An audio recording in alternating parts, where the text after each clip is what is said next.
बिस्मिल्लाहिर्रहमानिर्रहीम अस्सलाम वालेकुम दोस्तों। आज मैं आपके साथ शेयर करूंगा कि वारन बफेट दुनिया का अमीर तरीन आदमी क्यों रहा और उसकी इन्वेस्टमेंट टिप्स क्या हैं।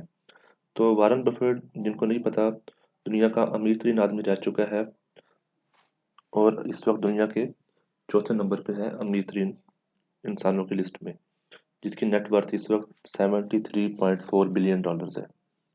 तो वारन बफेट बेसिकली इसका बिजनेस क्या है?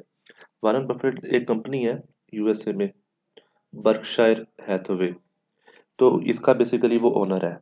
ओनर किस सेंस में है कि इसके पास इस कंपनी के 30.71% शेयर है जो वोटिंग राइट्स हैं, और 16.45 इसका जो उसके अंदर इकोनॉमिक इंटरेस्ट है उस कंपनी के अंदर।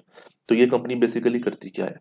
ये कंपनी बेसिकली इन्वेस्टमेंट्स का काम करती है। इन्वेस्टमेंट्स क्या मतलब, जो दूसरी कंपनी स्टॉक एक्सचेंज में, न्यूयॉर्क स्टॉक एक्सचेंज में ट्रेड होती हैं, उनके शेयर्स बाय एंड सेल करती है।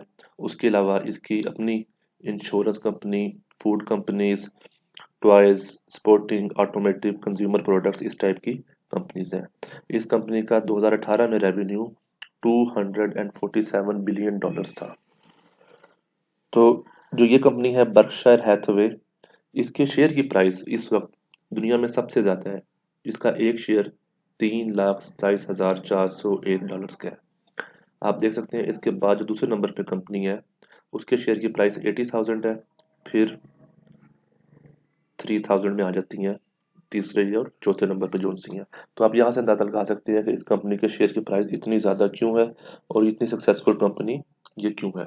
आप देख सकते हैं कि इस कंपनी के सिर्फ 14.45% इकोनॉमिक इंटरेस्ट के साथ वारन बफेट दुनिया का चौथा अमीर तरीन इंसान है।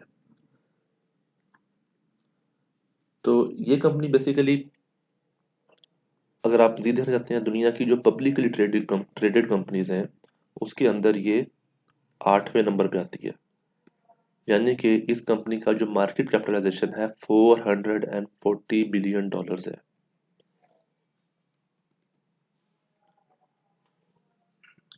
तो इस कंपनी की अगर आप देखें जो सब्सिडरीज हैं जिनमें इस कंपनी की 100% ओनरशिप है, उनमें आप देख सकते हैं काफी कंपनीज हैं जो यूएसए में इस वक्त काम कर रही हैं, जिनके अंदर luxury items, material and construction, उसके बाद bond insurance, apparel, luxury items, media, हर टाइप की इंडस्ट्री के अंदर इन्होंने अपनी कंपनीज ओपन की हुई हैं और उनमें इनकी 100% ओनरशिप है।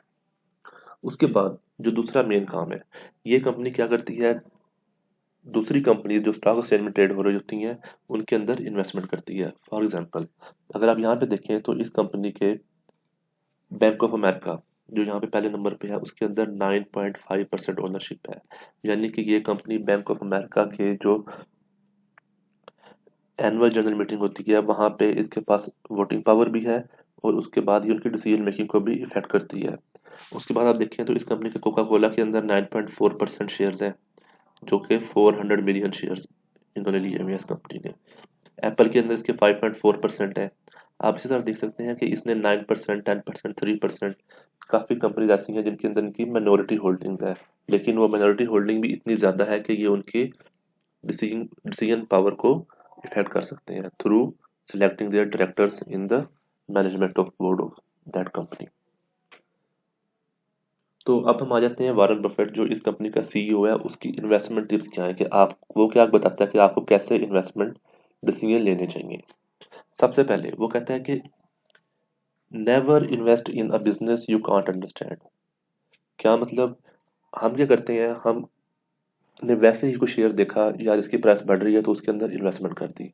जबकि वारन बफेट क्या करता है, कहता है आप जब तक उस कंपनी के बिजनेस को समझ नहीं सकते आप उसके अंदर इन्वेस्टमेंट ना करें।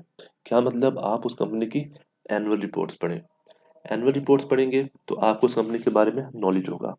जब नॉलेज होगा तो तब आप बेटर डिसीजन ले सकते हैं कि आपने उस कंपनी में इन्वेस्टमेंट करनी है या नहीं करनी। एक रिपोर्ट के मुताबिक कहा जाता है कि वारन बफेट डेली के 500 पेजेस पढ़ता है डिफरेंट कंपनीज की एनुअल रिपोर्ट्स के लिए।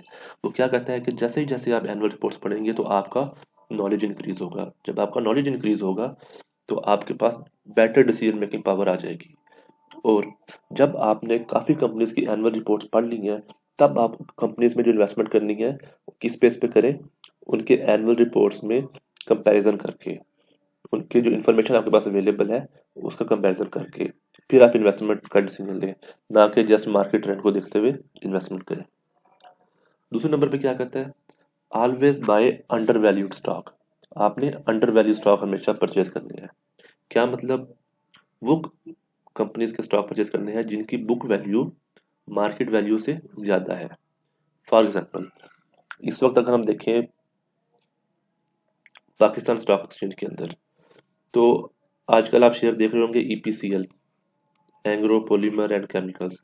इसकी मार्केट वैल्यू है अराउंड 46 रुपीज।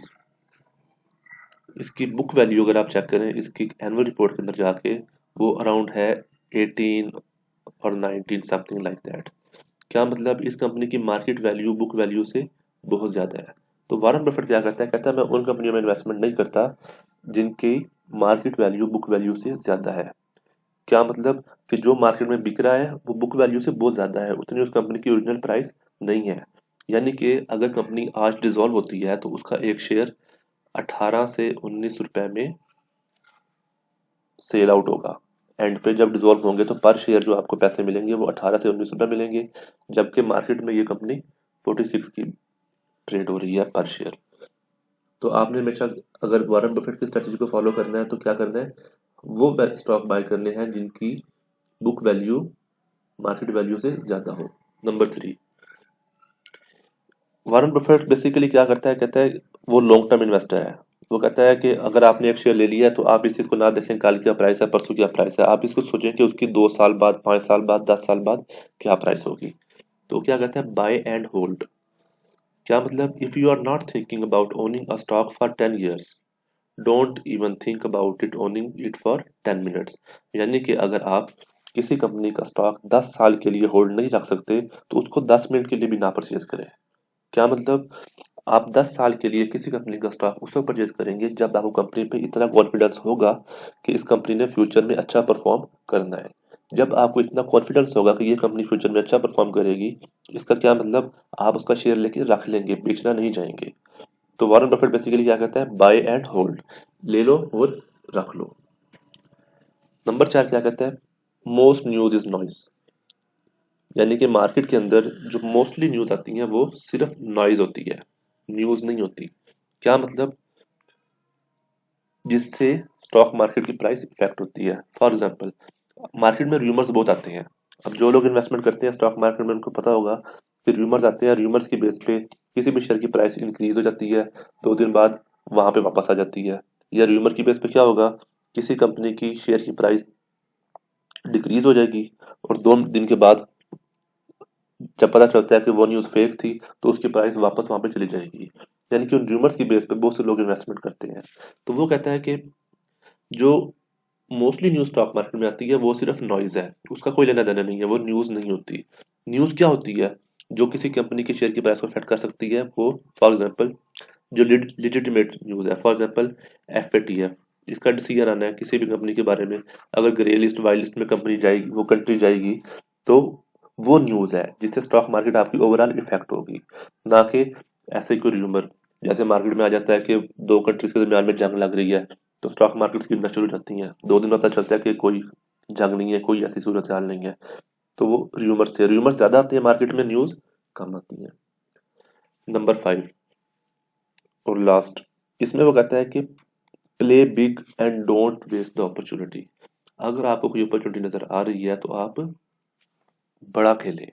क्या मतलब, अगर आप सिर्फ जैसे पाकिस्तान में 500, 1000, 2000 शेयर ही परचेज करते रहेंगे किसी कंपनी के, और आपको कॉन्फिडेंस भी है कि इसकी प्राइस बढ़नी है, तो क्या होगा, फॉर एग्जाम्पल अगर आपने 2000 शेयर लिए हैं, उस कंपनी की प्राइस 3 रुपए बढ़ जाती है या 2 रुपए बढ़ जाती है, तो आपको प्रॉफिट क्या होगा, 4000 या 6000, जो कि कोई प्रॉफिट नहीं है अगर आपका ये फुल टाइम काम है। तो क्या कहता है, जब आपको अपॉर्चुनिटी नजर आ रही है तो आप प्ले बिग करें। क्या मतलब, आप उस कंपनी के 40,000, 50,000, इस तरह इतनी 10,000 इन लॉट्स में शेयर लें, ताकि अगर आपको वहां पे थोड़ा सा भी मार्जिन मिल रहा है जब आप उसको सेल आउट करेंगे तो आपका जो प्रॉफिट की अमाउंट है वो ज्यादा होगी।